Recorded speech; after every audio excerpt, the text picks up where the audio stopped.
and welcome back. I'm going to gavel this meeting back to order. We are here in the super secret Steam Gentleman headquarters. We're going to continue our list of America's least wanted, our top 5, or bottom 5, if you will, list of villains that no one wants from the 1970s. Before I get back into it, I just want to encourage you to head on over to iTunes and make sure to rate and review us. It really helps us out. It helps us spread the evil, nefarious, and geeky agenda of the Steam Gentleman so that we can spread forth and influence the entire world, as we all know we want to do. So make sure to head on over to iTunes, rate and review, say whatever you like. It really helps us out. Now let me gavel this meeting back to order and get right back into it. I'm gonna go to the land down under. This was my number 2 spot here. And I'm going to go to the Knight Rider from the original Mad Max. I was going to say, yeah. So here's what is going on? Like, literally, we have nothing but a shared list. Well, we are all friends for a reason. What are you going to say? What did we really expect here? But still, hear me out that this character is referenced to the entire film. He has about 5 minutes of screen time. Okay. True. He's driving and ranting and raving, and he sets into events. He sets in the whole chain of events that brings our hero Max, which, by the way, that movie is set in 2021, at least according to memes going around Facebook right now. So if it turns out that that's wrong, and it says, quote, after the oil wars. That's all you get in the beginning and intro. Quick side note: some people have pointed out that we've misread some of the knowledge from Mad Max, the Road Warrior, that gives us a false timeline. Some people point out that there's a misreading in some of the information that we're all based in timeline off of. Right. All right, fair enough. But I guess my point on the Knight Rider is, like, here's this dude that they reference through the entire film, and he's a fucking idiot. Like, he's just not, all he literally does is he shows up coked out of his mind completely. He's that guy at the party, right? That is supposedly cool, but you're like, this guy's just a rampaging idiot who doesn't know anything, doesn't do anything. I cannot even see how he advanced his gang's image or criminal empire or anything, because he literally shows up and then drives his car full on into a roadblock and blows his car up. Yeah. That's all he does. Yep. And then his body's being transported around. The toe cutter's there talking about, think about him when you look to the night sky, just intimidating people as they go around and rampaging and raping and pillaging. Okay, at least there's a central kind of identity, and you've got your gang together doing your gang shit. It's something to do, yeah. He just shows up and it sets everything into motion, right?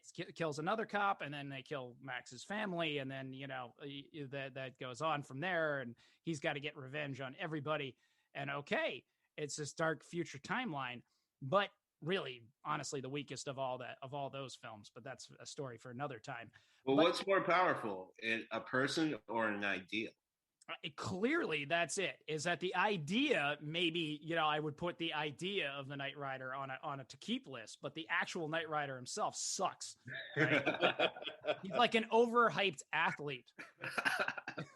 He's the guy that shows up to the high school party the year after he graduated. Exactly. In his varsity jacket. Exactly. Well, no, he's the Wizard of Oz.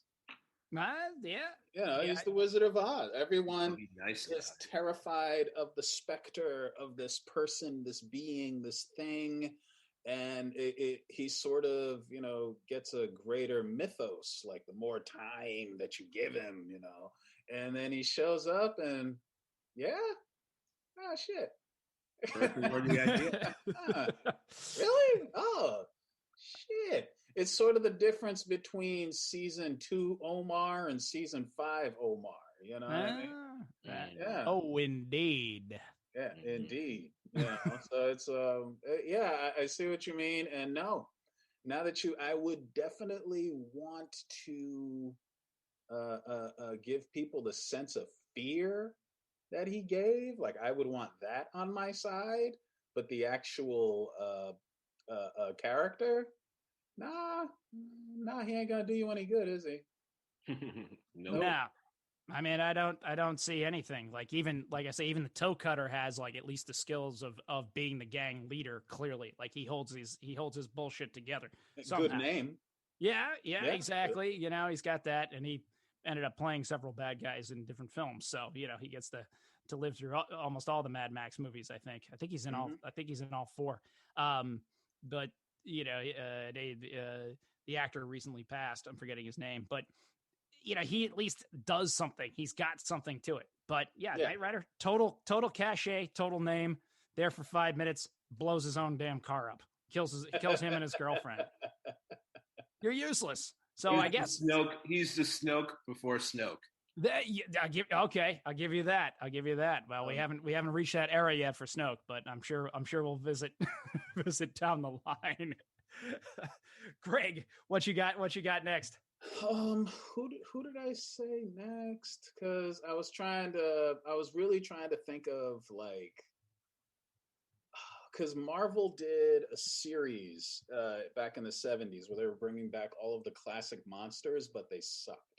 So I'm gonna just throw out Marvel Monster Spotlight, the Werewolf. Was it the Werewolf? The Werewolf. Yeah. Think of everything you wouldn't want a werewolf to do, and he did it. Okay. We're talking about being scared by children. We're talking about women throwing cups at it and it runs away. We're talking about just like losing fights to the lamest ass character. Like, it was the worst thing to happen to classic movie monsters, probably in their entire fiction. Now, educate me. Was this in the Marvel universe at the time? Was it was canon?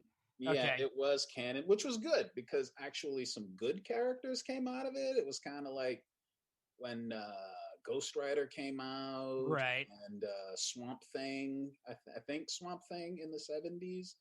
Like, it was kind of in that period of time, but at the same time, they were fucking awful.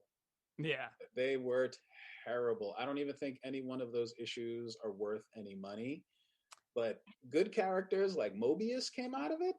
Okay. Which I think they're making a movie out of. A movie is coming out, but for the most part, they just embarrassed the shit out of classic horror movie characters. Did they do okay with Dracula? I seem to remember Dracula fighting the X-Men and things like that. I didn't know if that Dracula fought everybody. I think Dracula was on Star Trek in the comics. You have to double check, yeah, because I know the X-Men were on Star Trek. Wow. Yeah, it was a real thing. Spock beats up Wolverine. I don't even know what to say to that. Yeah, right. I don't know. Yeah, it's a thing. But yeah, I'd say that whole series. Yeah, hated it. All right, definitely. All right, so the Wolfman was not really living up to any expectations of the Wolfman, the Mummy, Frankenstein. They were all terrible. It was Marvel's version of the Monster Squad. Yeah, basically. Yeah, basically. And they thought that they were bringing something new to it, but you could only do so much with the Comics Code, because the Comics Code was definitely solidly enforced in that period in the 70s. And you're bringing absolutely nothing new to the story. You know what I mean? So I wouldn't even say that. I'd say closer to the Munsters. Marvel Spotlight, the Munsters. Just picturing Fred Gwynn. Sometimes dead is better. It was that bad. All right. What is a Ute? Well, actually, it's an Indian, a Native American from Utah. A Ute. There is a Ute. My good Lord. RaShaun, you got anything to add to that observation? Well, Dracula has fought Doctor Strange, the Avengers, Spider-Man, Howard the Duck, although that was in the 80s, the Defenders, X-Men, also in the 80s, Thor, 80s. Yeah. Sounds about right. But they went back to the well in the 2000s, and he's fighting the X-Men again.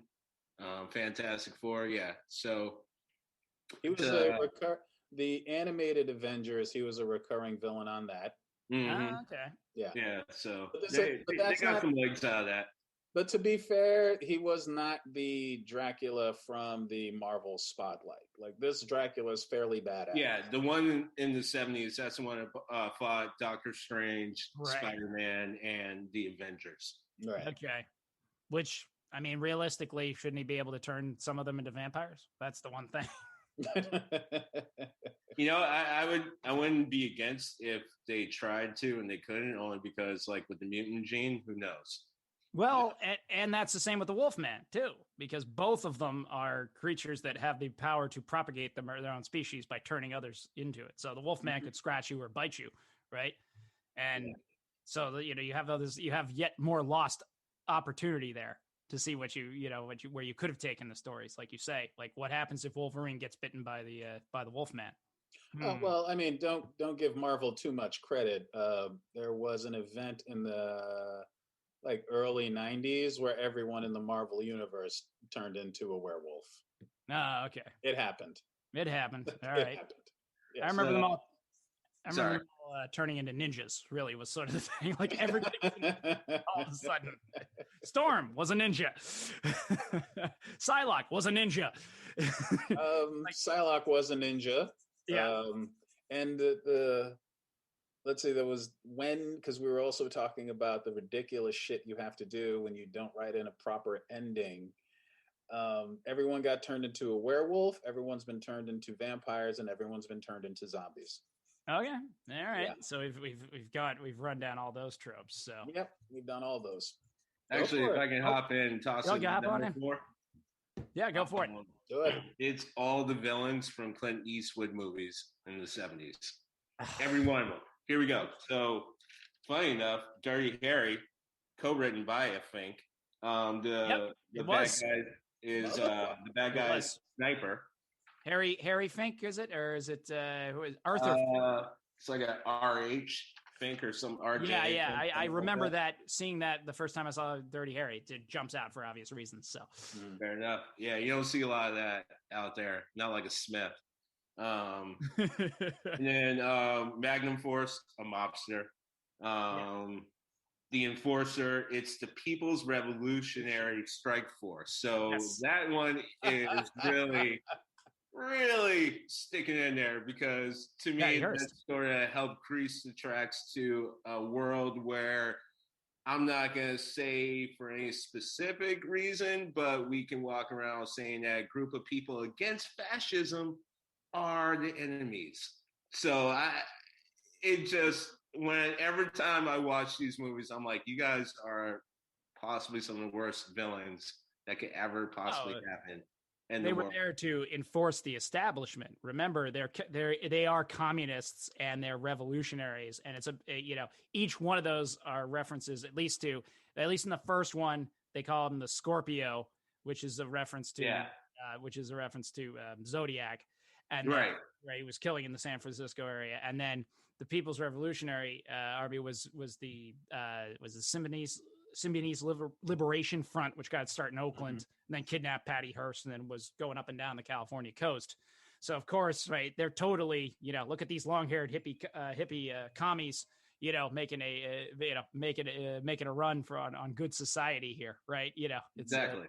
And that's why, similar to my thing with the Roots, it's like, what kind of villain really are you? Like, all right, first, I'm going and saying like a bunch, but with Bond villains, to me, as ridiculous as they are, they sort of make sense in the sense that they've achieved some level of power and prestige to be even a Bond villain.